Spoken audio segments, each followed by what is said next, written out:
Diddy has just had a nervous breakdown after being attacked in prison and is allegedly being targeted because of the dirt he has on others. There are reports that powerful people in Hollywood and the music industry are trying to silence Diddy because they're scared of what he might say. According to a report from the Daily Mail, that's why Diddy had a breakdown. A person close to him apparently said, quote, spending the holidays behind bars was a nightmare for him.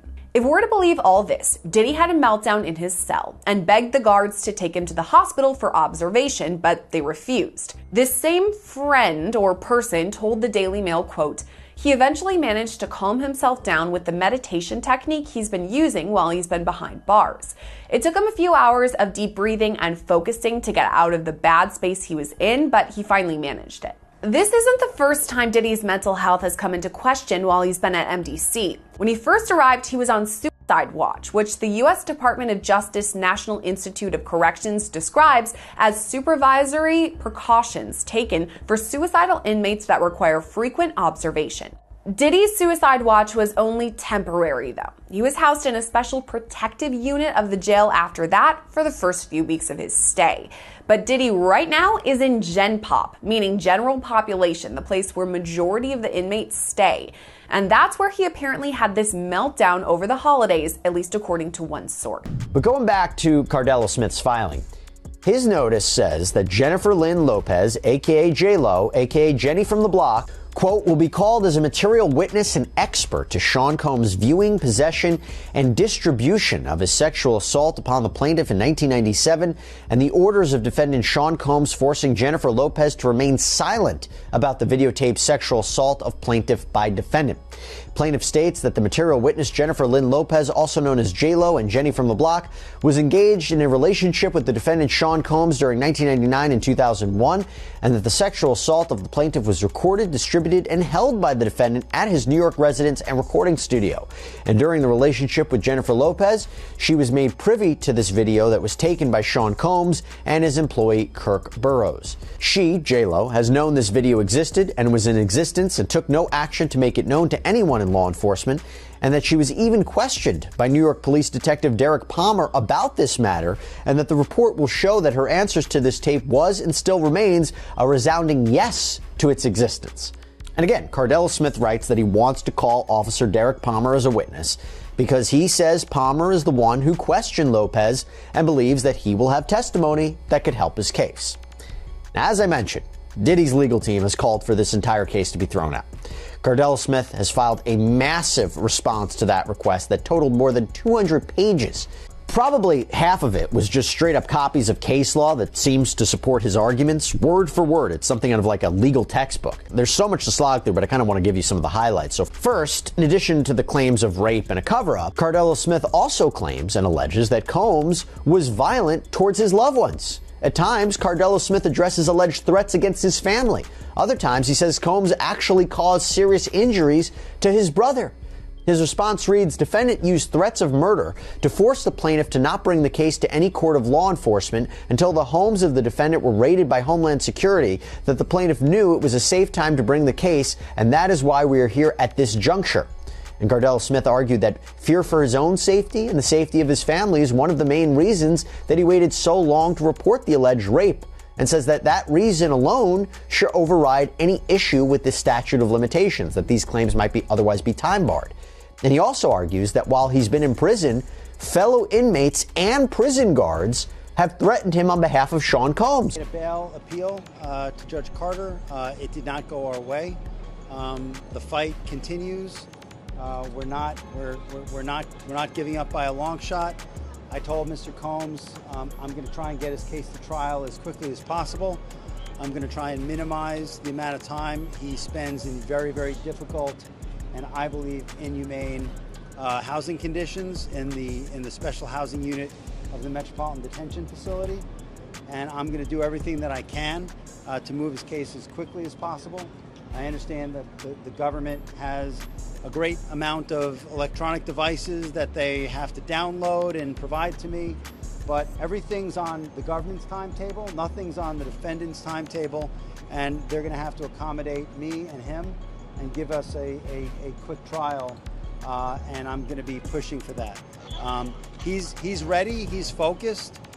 He has been ready to defend this case since he first found out about this case. Nothing has changed from his perspective. I obviously would much prefer to fight this case with him out of jail, and we are going to try to bring that about through additional legal process. But wherever he is, his resolve is the same. He believes he's innocent. I believe he's innocent, and we're going to fight this case with all of our might until we don't have to fight any longer. People magazine says it's got a source on the inside that tells them that P. Diddy's on suicide watch tonight. Do your sources confer the same information? Are they saying it was possible?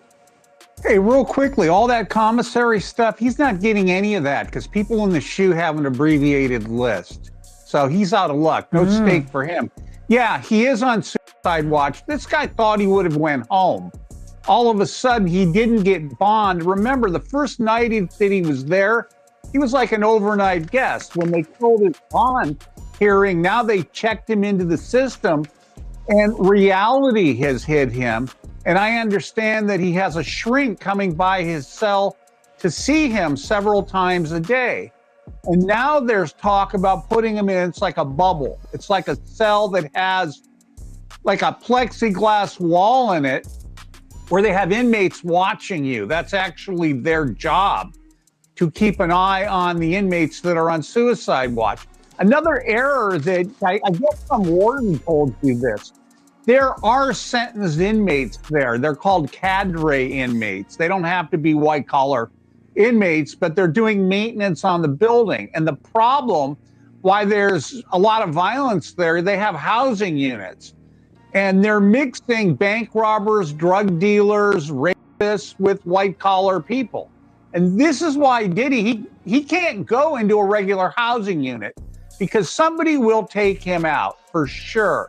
Somebody's going to get a lot of street credibility out of this. People that are doing substantial time that know they're never getting out. They'll just kill a guy. No questions asked. You think that they'd suck up to him because he's got a lot of money, and if he ever does get the commissary options, he would be able to help them. Some people do because I got to wrap it real quick. Okay, some people do think that Diddy can help them, but this guy's going to be locked up forever. His case will probably take at least 3 years to litigate. He'll stay at MDC. There's rumors that he wants to go to Essex County Jail in New Jersey because he doesn't like MDC. He's a Marshals inmate. There's no way they're going to transfer him back and forth, I don't know, several times a week, 6 Marshals to do it. He's out of luck. Diddy's fall from grace has spiraled into a web of scandal, betrayal, and shocking revelations that could shake the entertainment world to its foundation. But he's not the only one caught in this storm. Hollywood, music elites, and even global power players are now in the spotlight as the layers of this dark saga unfold. Behind bars, Diddy faces not only the torment of isolation, but also physical and psychological threats. Reports suggest he's being targeted by fellow inmates, with sources speculating that this violence is orchestrated by external forces determined to silence him. The narrative takes a sinister turn with allegations that Diddy possesses incriminating evidence involving high-profile figures. His imprisonment is no longer just a legal battle. It's a ticking time bomb in a power struggle where silence is survival. Jennifer Lopez, once seen as an untouchable pop icon, now finds her reputation at risk. As legal filings surface, JLO has been accused of knowing about Diddy's alleged crimes during their late 1990s relationship. Insiders claim that JLO was shown incriminating tapes and chose to stay silent. This bombshell not only threatens to tarnish her legacy, but also positions her as a key player in a potential courtroom showdown. Could her testimony expose the secrets of the industry, or will it raise more questions about the complicity of those at the top? Enter Jay-Z, another music titan whose name has been whispered in connection to the broader scandal.